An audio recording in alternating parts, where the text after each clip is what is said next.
Will Justin Bieber's penis get its own record deal?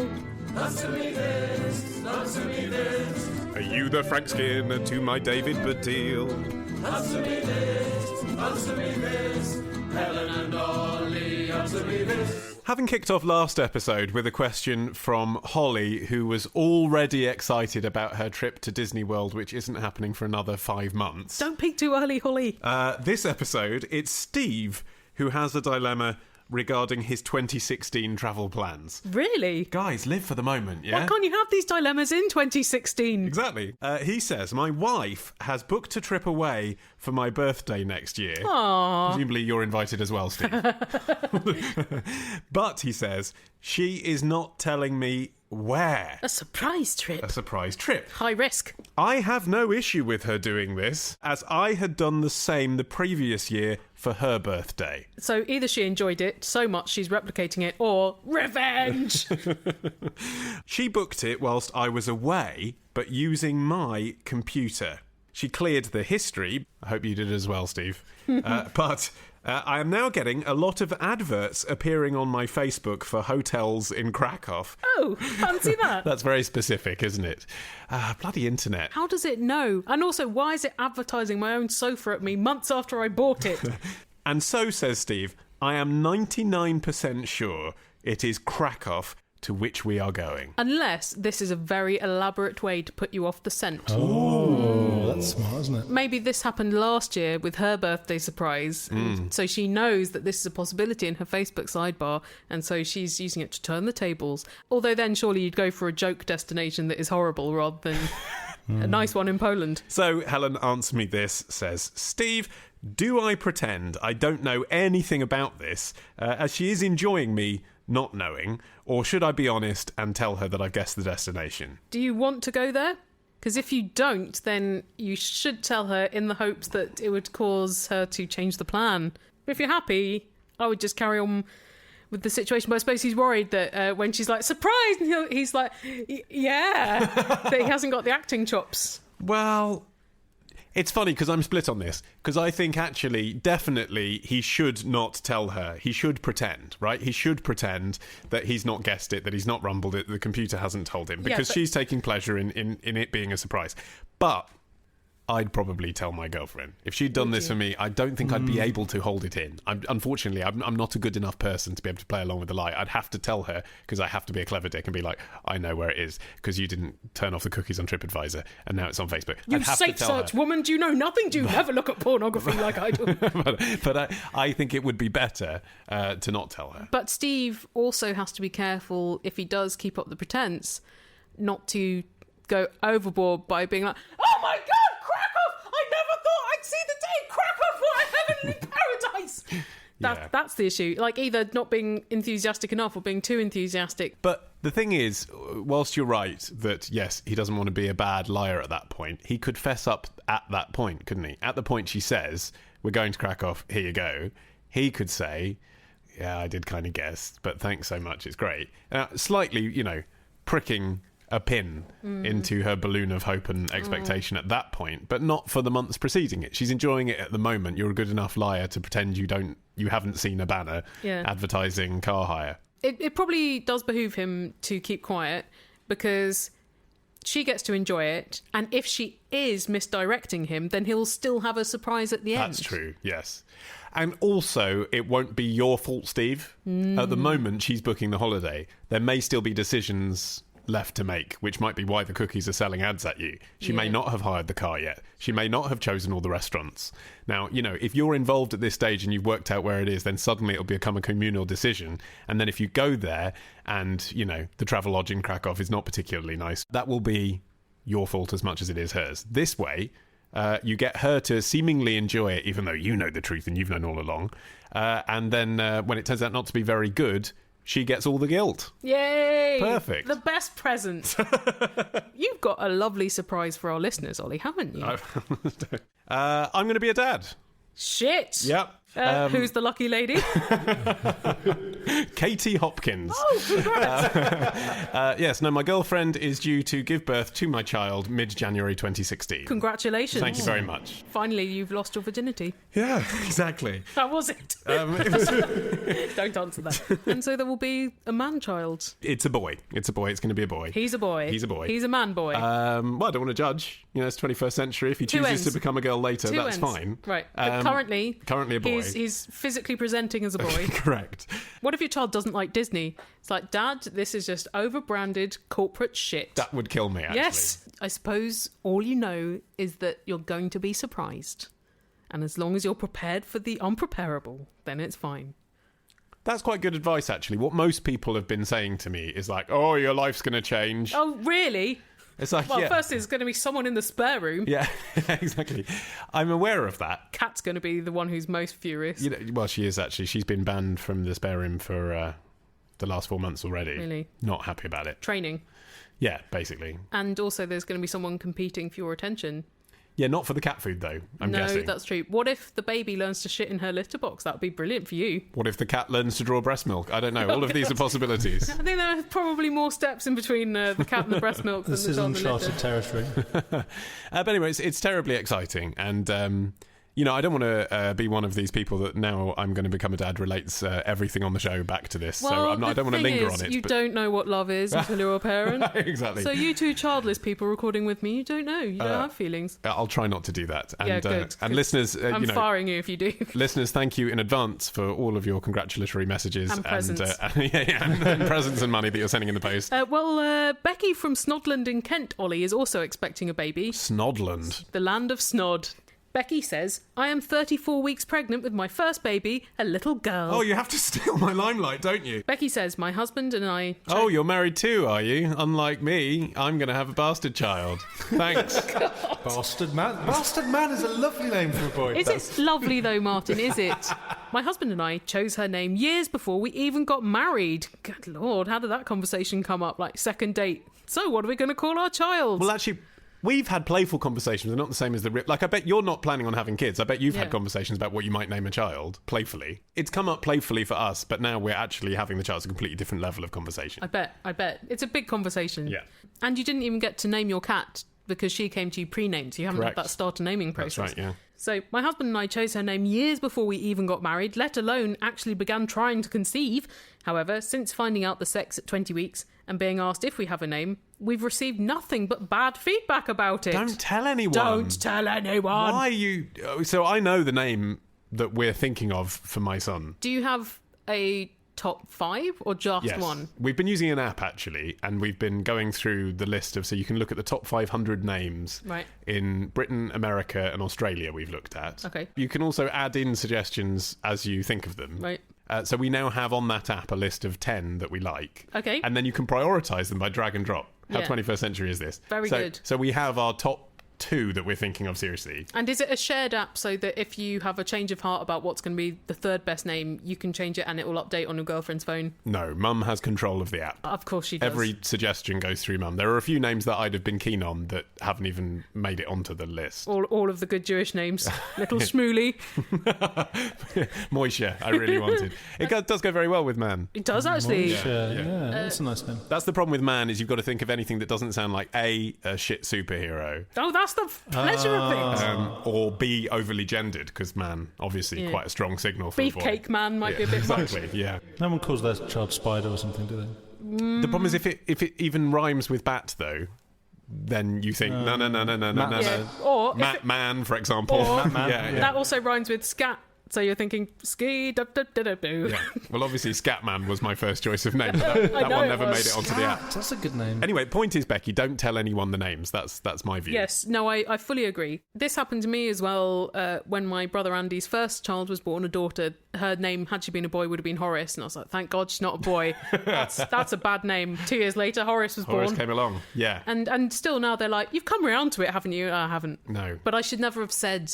You can never insult anyone's name in any way. She says, some people have been really quite rude, including my own parents. The only people who seem keen on the name, apart from myself and my husband, are my in-laws. Anyway, do you want to know what Becky's name I suppose is? I'd better. Is this going to be incredibly outlandish? Her name will be Aoife. Oh. That's okay. That's just a... Yeah, it's nice. A nice pleasant, Irish name. Standard Irish name, yeah. Which is spelled Aoife. Yeah, well, I mean, that's the problem with it. If you're 4 out of 5 vowels in a short name. If you're giving birth to an Irish named child in a country outside of Ireland, you're going to have to expect that the natives are going to be like, that's spelt what now? Because it is pretty funky. But I think Aoife is easier than a lot of the ones where the consonants are a very different pronunciation to what we're used to over here. See your pun. Neem. Everyone has been saying it's needlessly fussy spelling and weird as we don't live in Ireland. I've also been told by multiple people I'm being cruel as no one will be able to spell or pronounce her name properly. That is the case now for like 80% of children in nursery. Exactly. And she will have to go through life correcting people. But also, it's going through life telling people how to spell your name that's made you the pedant you are, isn't it, Helen? I hate saying my own name, actually. Really? Like when I have to introduce myself on The I'm Illusionist. talking about the Zaltzman, not the Helen. I hate saying the whole thing. Why? Because I probably because I'm sick of having to spell it every time. And even when I spell it out to people, they convert the Z's to an S. Yeah. It's What like is it? Annie Saltcellar? So I disagree that you're being particularly crueler than most other people. Well, And it's a nice name, Aoife. But also, Yeah, there are Aoife's lots of right. names that are very common that have loads of different spellings. So if you're called something like Lindsay or Alistair or Kieran or even Ian, people will inevitably give you the wrong spelling just because there are several spellings of those perfectly normal names. Well, Ollie is one such. Yes, O-double-L-Y, and everyone emails in with something else. Yeah, what's that about? I get Helen with 2 L's. Who has ever been called that? I've never in real life met anyone called Helen with 2 L's, Nor have ever. I. Nor have I. Not at Helen Club. Becky explains this choice. She says, my husband's background is Irish, and we want our daughter to learn about her heritage and have a connection to it through her name. Better name than potato. I never expected this type of feedback, says Becky, and now it's got me worried that I'm some sort of selfish, terrible mother. Oh God, this starts before the baby's even out. Yeah, you've got hormones to come that will kick in and make you feel that way later. You've got a lifetime of strangers making you feel shit about everything when they don't know anything. Anyway, Ollie, answer me this. In your opinion, do you think we should keep our original choice, spelling and all? Or should we change the spelling to something more phonetic? No, don't do that. What is going to be more phonetic than that, actually? EEFA. But then no one's going to believe it. And they'll look like a football acronym. Yeah. Or should we change it entirely? No. I'd really What, rather... to John? Yeah, but still, H, no H, double N. Yeah. I'd really rather not change it entirely, as I feel we've bonded with her with this name already. All I will say is I think you are going to be told by other people, as Helen suggested a moment ago, about almost every aspect of bringing up this child when it comes. They're going to advise you whether you invite that advice or not. Yeah. And some of that advice is going to be useful and some of it isn't. Most of it is going to be hurtful and annoying. Most of it, when you boil it down, is ignore everyone else's advice because I know and I'm right and do this. Yeah, even though I've just met you on the bus. Exactly. And when those people come along, you're going to have to contextualise that by first listening to your own heart, even though you might be listening to what they're saying too. And you have to have the confidence that you might be right on that. Yeah. You know, you wouldn't focus group your new sofa, so why are you focus grouping the name of your daughter? Absolutely. You are Don't into tell it. anyone. You love it. Go with it. I think so. I think it's a nice name. I don't think there's any problem with it. I think also it's not that uncommon in Britain. No, I've met a couple of Aoifes in my life. Plenty. Yeah. The Irish names are not unknown here. Tell you what, though, Ollie, I feel absolute confidence that you were going to nail your child's name. Oh, don't I do. say I that. feel. I don't know why. I just feel like of all the decisions that you make, you're going to do a really good job with this one. Why? Based on what? I don't know, because I think most of your decisions are awful. Of So course. now you're going to have to pretend that it's a great name, even if you don't feel that way. What? Just so that I'm right? Yeah. I think there'll be something more important at stake here, even than me being right. Right. I got a question. Email your question to answer me this podcast at googlemail.com. Answer me this podcast at googlemail.com. Answer me this podcast at googlemail.com. Answer me this podcast at googlemail.com.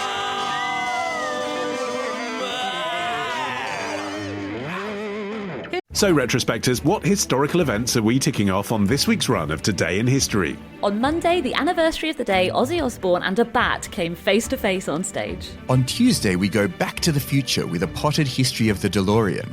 On Wednesday, why is the Pope guarded by those guys in floofy hats? On Thursday, how the Rock and Roll Hall of Fame ended up in Cleveland. And on Friday, was Henry VIII really an asshole, or was it just the result of a jousting accident? We discuss this and more on Today in History with the Retrospectors. 10 minutes each weekday, wherever you get your podcasts. Here's a question from Carly, who says, Ollie, answer me this. What was the first iPhone app, aside from the compulsory apps that come on our phones when we buy them? Yeah, I mean, those kind of things like mail and Podcasts, notes. stocks. I have a folder, I think most Apple users do. Yeah. I have an fuck Android off folder. Yeah. I have an Android phone, but I have an iPad. And on my iPad, I have a folder which will be recognisable to most Apple users. I've called it Shit I Don't Need. Yep. And weather and stocks are both in there. Maps was there for a long time because Google Maps was widely deemed to be better. Yes. Maps has redeemed itself in my eyes. I've tried it a few times where it's been more accurate than Google Maps. It came out my shit folder. So I suppose in a way, Apple making it non-deletable has saved it in the end. Maybe one day we'll listen back and laugh at the day when we were not into the stocks app. You can answer me, this is publicly traded. Yeah, absolutely. So anyway, those apps that you call so-called compulsory apps, those weren't really thought of as apps at all in 2007 when the iPhone was launched. Those were just kind of programs, I guess. But an app is a program. An app is a program, it's an application, but I don't think the public knew the word apps at that point. No, well, public hadn't really had a go on an iPhone. Public just had to get used to the idea of, so it's an iPod and a phone in one thing. That's it. Just that was revolutionary, genuinely, and the fact that they put Safari on it was extraordinary. So, in 2008, which is when the App Store launched on the iPhone, there were actually 500 apps at that launch date, which seems like a piddly amount now. There's millions, but 500. Yeah. So it's actually quite hard to answer the question, what was the first? Because there wasn't a first. There were 500 that were all submitted all at once to the general public. So I'm going to answer this question by saying that the first, even though it wasn't really, but the first that got public attention out of those 500 apps that became available in 2008 was eBay. And the reason I'm saying that is because, Apple do that whooping press conference. Yes. Where all the geeks get really excited and they cheer when people come on and show screen grabs. Well, now they don't. Now they're like, this isn't revolutionising technology. Rubbish. Where's Chris Martin? Where are my canapes?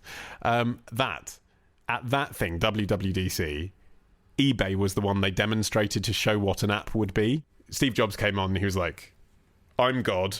Here's a new shiny thing. We've created this new thing. It's called third-party apps. You're going to fucking cream yourself. Here's someone. Quoting directly on the room. It's basically this. I'm a bit hot now because I'm wearing a turtleneck. Here's a guy from eBay. But I'm used to that because I live in California and I always wear a turtleneck. Here's a guy from eBay to show you what a third-party app on the App Store is going to look like. And the live demo they did at WDC in 2008 was of eBay. So although all 500 came online at once, and there was things like Evernote was in there, Wow. There were a couple of Sega games were in there, MySpace was in there, the New York Times. So there were a couple of names that we know. eBay was the one that they demonstrated and got press for. So I'm going to say eBay was the first. I don't know who actually technically submitted the first third-party app to Apple, but eBay was the one they first promoted. They probably reached out to developers, didn't they, to get those 500 in place? Like with the watch. I mean, you'd be mad to design stuff for a watch that didn't exist yet. You'd have to wait for Apple to come to you and say, hey, guys, we really like your podcast. You should do an Answer Me This app for our Apple Watch. Hey, why didn't that happen? I can think of so many reasons already. I can't even choose. When people are jogging. What they need is motivation of looking at us and think, no, I will exercise. Point is, Tetris and Snake, those were basically apps. And we all had those 10 years before we knew what an app was. Yes, I had a pedometer in my Eco phone. Exactly, yeah. So what do you call an app? I mean, looking at it now, all of those were early apps. I've never been able to have a Samsung phone since I got an upgrade in about 2005, and the phone came with a menstrual diary. I sent it back. What was that? Did it have a funny name, like it was like a Woody? It's like Samsung's lady phone, so it was, of course, pink, and the buttons were tiny for ladies' fingers. Wow. But it's interesting you mentioned that.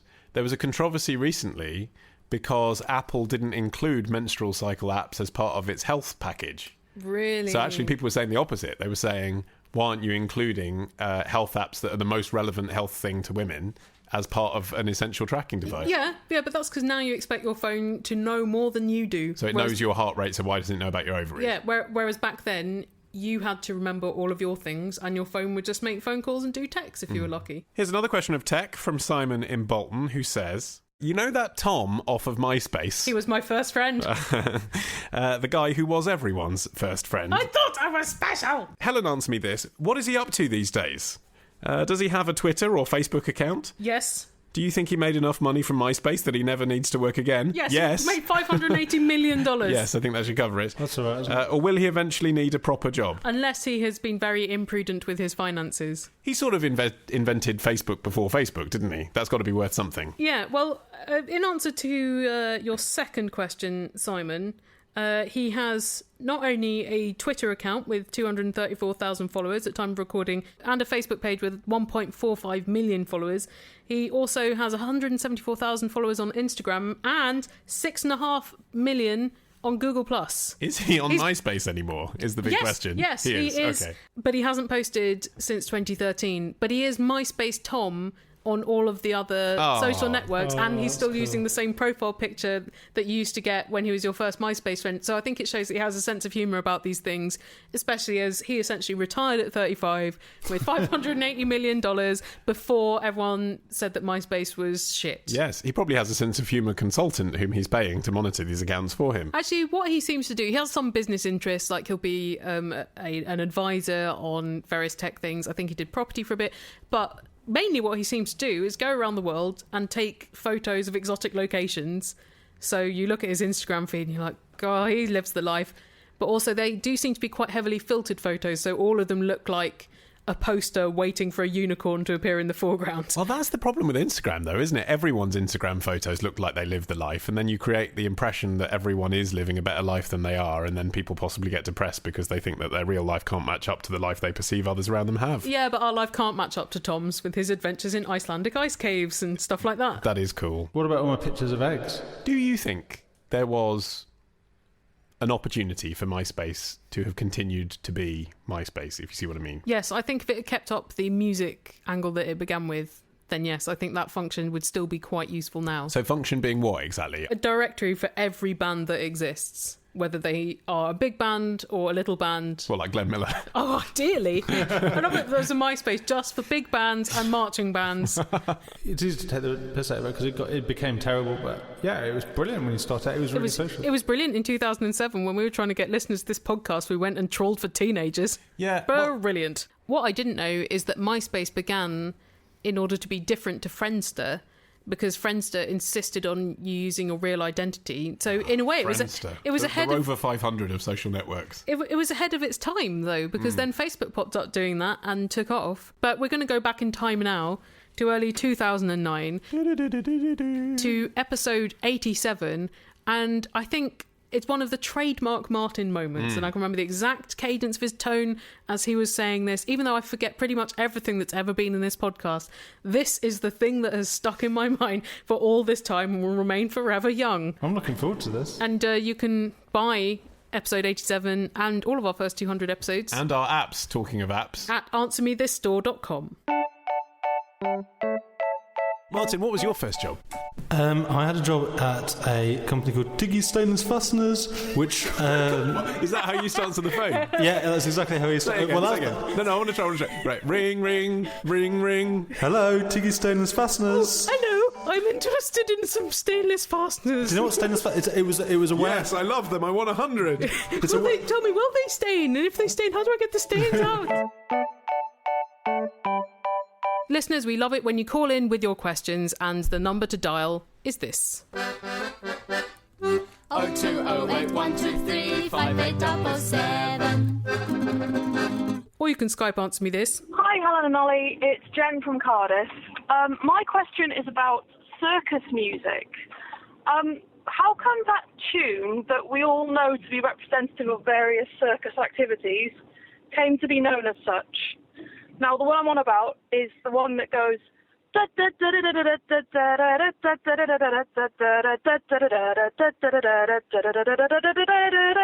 You know the one. I presume through use in the circus. I'm just going out there on a limb. Once it's in, it's in. It's like that church bells question we had in a recent episode. Once one church is doing it, you don't want to be the only church left out. But how did it come to be in the circus, Helen? Well, Ollie, the journey of this piece of music started in 1897 when it was composed by the Czech composer Julius Fučík as a military march known as the entry or entrance of the gladiators. Who I imagine lost that particular war. Clowns are scary, so a lot of people would have run away and fled, faced with an army of clowns. Yeah. That is hilarious, though, isn't it? I mean, you imagine an army entry. I mean, if now, even at the Royal Military Tattoo, even on the basis of doing it for the sake of a performance, not even to enter the battlefield, laughter would ensue from the audience, would it not, if they came in playing that? Yeah, but maybe you wouldn't necessarily know because it was a bit slower. So in 1910, the Canadian composer Louis-Philippe Laurendeau rearranged it and called it Thunder and Blazes, and then sold it all across North America to be used in fairgrounds and as a screamer march, which is what they called the kind of walk-in hype music for circuses, because military songs were actually favoured for that because they were very rhythmic and you could speed them up. So that's what he did with this to make it much more like rowdy, to get people in the mood. And also making elephants dance. It's very patriotic. And I guess as well, you needed instruments that were capable of getting the sound across a loud circus tent. And so violin's not going to cut it, but a brass band would. So maybe there's that similarity with the military as well. What's that instrument called that goes like whoop in the circus Well, thing? swanny whistle, not the whoop. No, that's the other one. It's. I can't do it any better than whoop. Is that an instrument? Yeah. Sounds like a dog. What's it look like? I don't know. That's why I'm asking you. There's the one you hold above your head and you turn around and it goes... The rattle. Right. And then there's the... Swanny. Which you just did, right? Yeah. And then there's also the... Which I just did, but I don't know. Is that like a honky horn? Yeah. Like an old-fashioned car? The clown comes in, the noise goes off. I don't know how it's caused. That was the nature of my question. No, it's not whack whack. It's another one. Anyway, point is, it's not something that's traditionally in an orchestra, is it? Well, those are more sound effects, aren't they? Yes. Than soundtrack. But you see the difference. But again, just the arrangement is crucial, isn't it? If the army came in playing that, difficult to take them seriously. I mean, there must be a lot of things that the military do that would come as a surprise to the casual observer. What? But maybe it's a real bundle of laughs when you're there. Well, in a massive tonal shift, here is this question from Henry from Halifax, who says, I moved out of my parents' house this time last year, and since moving, I've got to know my neighbours relatively well, particularly an old couple who live next door but one.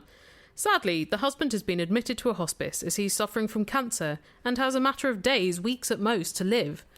Obviously, when he passes, I'm going to give a sympathy card to his wife. Not a congratulations balloon, then. But, Ollie, answer me this. Is it inappropriate to do the sensible thing and buy a card in anticipation of his death when I next go shopping? Or should I do the more moral thing and wait until he has died to make a specific visit to the shop? What's morality got to do with it there? Because it's not like you're buying the card will make him die. It's bad taste to buy a card for someone that says, sorry, they've died, when that person is still alive. Morality might not be the right word for it, but I can see the issue. I can also see that some people would feel superstitious. If you bought the card and then that day you'd found out that he died, you'd feel pretty bad about it. I mean, you're going to feel bad about it anyway, because this guy's going to die. Yeah, you can't buy a card for someone that says with deepest sympathy before they're dead. However, what I would do to make yourself feel better about it, and yet nonetheless actually buy the card before he's dead for your convenience, is buy a selection. A selection of blank cards with no pre-printed message. I have a full selection of cards with messages at home and without. So I've got a big shoebox. What I do is when I see a card that I like, I buy it. Yes, of course. And it might be a get well soon, it might be a congratulations, it might be a sorry he's dead. And I buy them all, stack them up, and then when I need one, I'll have a sympathy card ready to go. Yes. That doesn't feel bad at all because it's been in my cupboard for 2 years. It wasn't in anticipation of that particular person's death. Indeed, it's not for a specific person. The other option is you could write his widow a letter on paper that doesn't have any kind of sympathy message on, and I think you can buy that pad of paper before. A pad of nice paper. Yes, a pad of nice paper rarely goes wrong. It's a shame in a way, isn't it, that for someone who's experiencing a long disease and who's, say, is in a hospice, that you don't have the equivalent for like a work leaving card, where all of their friends can get together and say, you know, this is what we loved about you. Yeah. This is what we'll miss. Yeah. Sorry you're leaving. Sorry you're leaving. Yeah. I would love to be able to hear the speeches at my funeral. I don't actually want a funeral. But I would love living to know what people were going to say. I'd just slag you off. Well, you're not speaking at it. You don't get any choice. Yeah, that's the problem.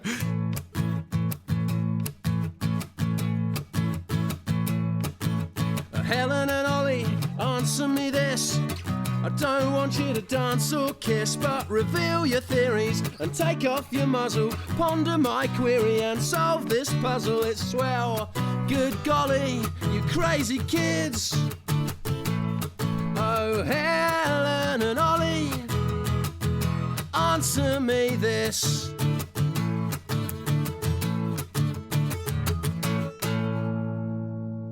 listeners, presumably by this point of the show, you're thinking, I enjoy listening to these people. Otherwise, you would have stopped by now. So maybe you'd enjoy listening to us on some of our other projects. Yeah, but only when this episode's finished. Yeah, not at the same time. That would be chaos. I know the world we live in now, you can multitask. So you could be Googling the other things we're discussing, lining them up whilst listening to this. Okay, what should people line up if they need more Ollie Mann in their lives? If they need Ollie Mann in their lives, to a greater extent than they already do, there is actually an exciting project coming down the pipe. Ooh. But it's You're talking about your son. It's He's ready! the project similarly is connected to an umbilical cord of my brain at the moment, so I can't tell you about it just yet. That's not where the umbilical cord is, Ollie. But you can right now download the Guardian's Tech Weekly podcast, which I co-present, not like this with the other person, but on alternate weeks. Right, they can't have you in the same room, can they? We can't be in the same room. God knows what would happen. Why can't we alternate? Such a different show. Yeah. In a recent episode of that, I went to Silicon Valley to interview Mike Krieger, who is the co-founder of Instagram. We had a nice chat. And what else have you been up to? Also, I present a show called The Media Podcast, which is probably only of interest to you if you work in the media industry, but you should probably listen to it if you do. It's a fortnightly discussion show about telly and radio and print. And I'm making The Illusionist, which is about language, and at the moment it is weekly. And it's short as well. It's short, so you can pack in all of them in a really bad traffic jam. So, or if you just want a little espresso burst of Helen in the morning. theillusionist.org. And Martin's got some podcasts as well. You should listen to Song by Song. That's the that's your Tom Waits one? The Tom Waits one. How's that going? Yeah, good. We've had the first season. It's dropped. That's about his first album, Closing Time. We'll be doing the second album very soon. So tune in for that. You don't have to be an expert on Tom Waits. That's what you're there for. Yeah, we're your guide. What if, like me, you get Tom Waits a bit confused in your head with Tom Petty? If you're that stupid about Tom Waits, is there still something to love? I think by the time you've listened to the podcast covering all 16 albums, you'll be okay. Okay. Are you then going to do Tom Petty, song by song? Yeah, we'll think about it. I also do another podcast called The Sound of the Ladies, which is the name of that I produce music under, and there's a new song every month on that. And you also do that show where you pretend to be a serious academic, don't you? What's that one called? That's called the Global Lab, so that's where I talk about my work, which is in cities, and we interview all kinds of cool people talking about cities. But what we're trying to say is, listeners, that if you like us in this show, there's a pretty good chance you'll enjoy some of our other audio projects, and we would really love it if you check them out, if you haven't already. Here's a question from Jennifer in Cheshire, who says, I've been watching a nature documentary about deep-sea submersibles. Would you call that a nature documentary? They're not natural things, no. are they? Not naturally occurring. See what she's saying, though, because it's probably a show on Discovery, and what they do on Discovery is they like to mix together those kind of James Cameron-type obsessions, how it's made. Yeah, Terminator with wildebeest. With wildebeest. So it'll be like, let's find an octopus that only lives at the bottom of the sea, but whilst we're there, let's show you the inside of the submarine that's letting us film it. Yeah. Actually, I'd watch that, so I'm not criticising you, Jennifer. No, I just wonder if you'd call it a nature documentary, or just documentary. I'll amend it then. Yeah. I've been watching a documentary about deep-sea submersibles with nature in it. Sounds like a nature documentary to me, Jennifer. I don't know why you just say so. Damn! Can never please him.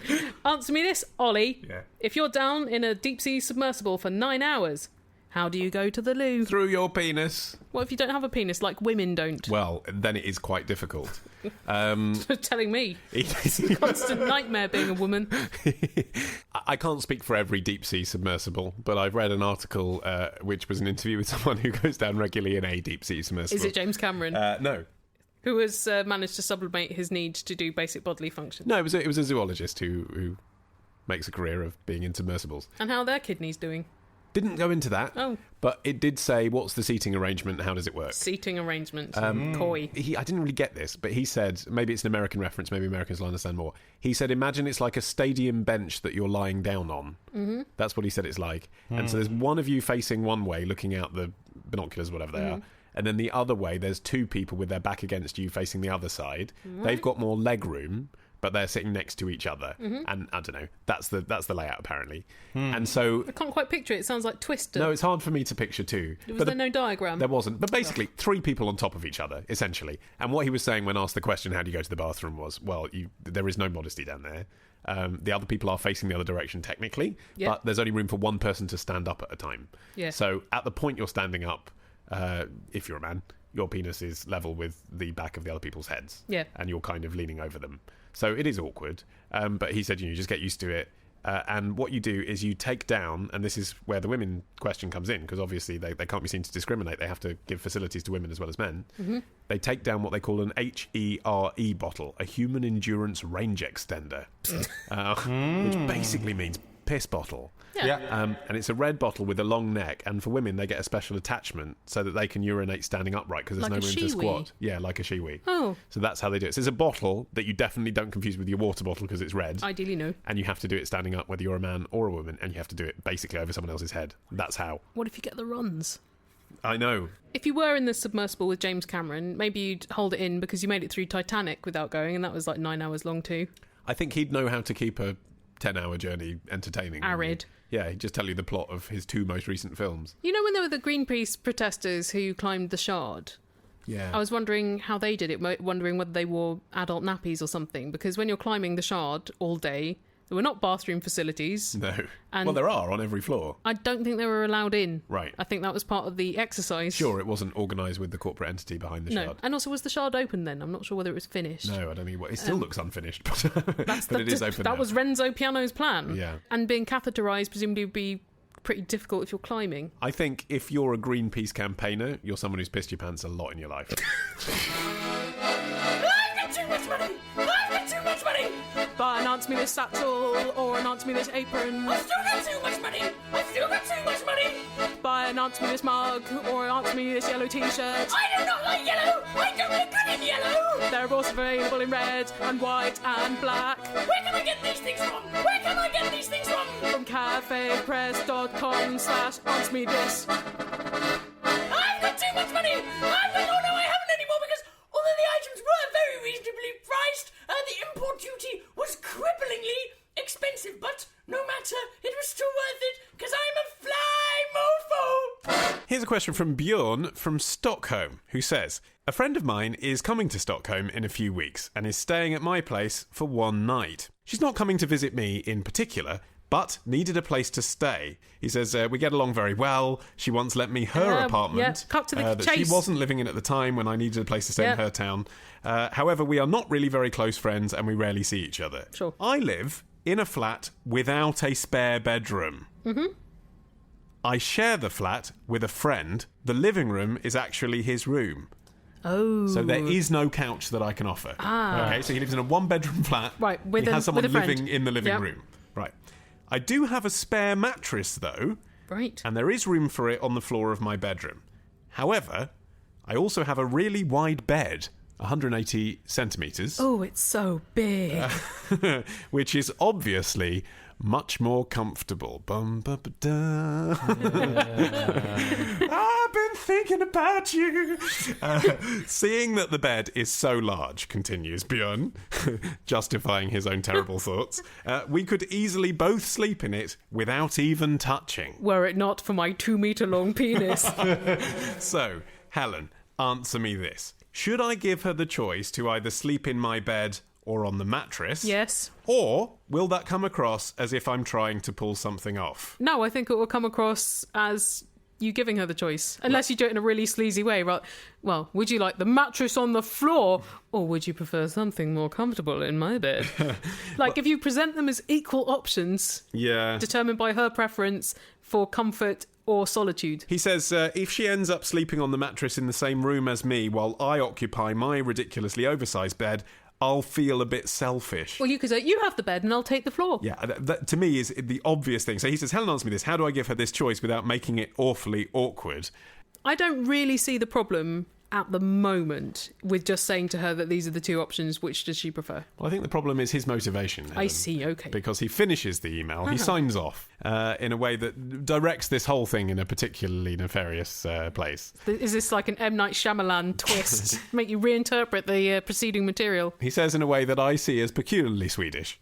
A detail that might be relevant is that she has a partner, Oh. but their relationship seems to be fairly open, and I know that she's pretty liberal about these things in general. What things in what are you talking about, Bjorn? Mattresses. Yeah. Floor, bed. She doesn't mind. It's a mattress, right? Sounds a bit like you think she's approached you to stay in your flat because there might be something going on there. And I can't judge whether that's true or not. It also sounds to me that he is interested in her being a bit liberal in his direction and therefore doesn't want to discount it by suggesting that they sleep in separate beds because otherwise I don't see that this is a problem. So how does he achieve his objective of being just sleazy enough that he's making that invitation, but not so sleazy that she feels obliged or pressured? Sorry, I don't have a spare mattress.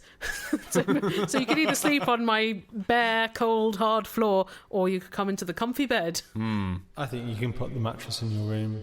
If she's interested, she'll make her way over to the bed. Okay. Yes, I think that's probably right. Although, then you've got to make it obvious that you'd be at least amenable to that, and how do you do that without seeming like you're overstepping the line of being a friend? Sleep naked? I'm just a bit hot tonight. That could go wrong. You've got to be a bit careful. You've got to be very careful. This is, she's not on her own turf here, and she's in exactly at an acquaintance's house. Yeah, no, okay, so he sleeps on the mattress on the floor. She gets the double bed. He doesn't offer it as a choice. He says, "You're my guest." And she goes, "I feel bad, Bjorn. And Yeah, I've come exactly. to stay. You're down on the floor." But then that is up to her to then Right. invite And then she him can in. invite Okay. if she... Yeah. Problem solved. We don't want to help Bjorn to be predatory. No, but we want to help him get his end away since he's a listener to the show, if that's on the cards. If his interest hadn't crept in the final paragraph of this email, I might have thought that there could just be the problem that sometimes it's awkward sharing a room with a friend. When I was living in a shared house, a school friend of mine said he wanted to come and stay, and our horrible housemate had already purloined the living room, even though she had 2 rooms for her friend that was coming to stay. So my friend had to sleep on my floor, and he woke up in the night screaming. Screaming. What did you do to him? warn us that was going to happen. Yeah, he was like, "Oh, I may make some noises in the night." And we were like, "Oh, okay." And then we woke up to him going, "Ah, ah, ah!" So I wouldn't necessarily recommend sharing a room with a friend if you do not have these intentions towards her, just in case she wakes you up screaming. Okay. Yeah. Good tip, I guess. Right, well, that brings us to the end of this episode of Answer Me This. Good questions, I think, this week, listeners. Well done. Not a bad mix. Yeah. To create a similarly diverse list of questions for next episode, we need you to send us emails and also phone calls and Skypes. Yes, absolutely. All of our contact details are on our website. AnswerMeThisPodcast.com, where you can also find links to follow us on Twitter and Facebook. And if you dig a little deeper, you can find links to all the podcasts we were talking about earlier. And you can find blogs that Helen's written. If your question has not ended up on the podcast, there is a chance that it has ended up in a written form on our website. Might be there. So we'll all meet back here in 2 weeks' time, right? Okay, yeah, deal. Fine. Great. I'll put it in the Google Calendar. See you then. Right. Bye.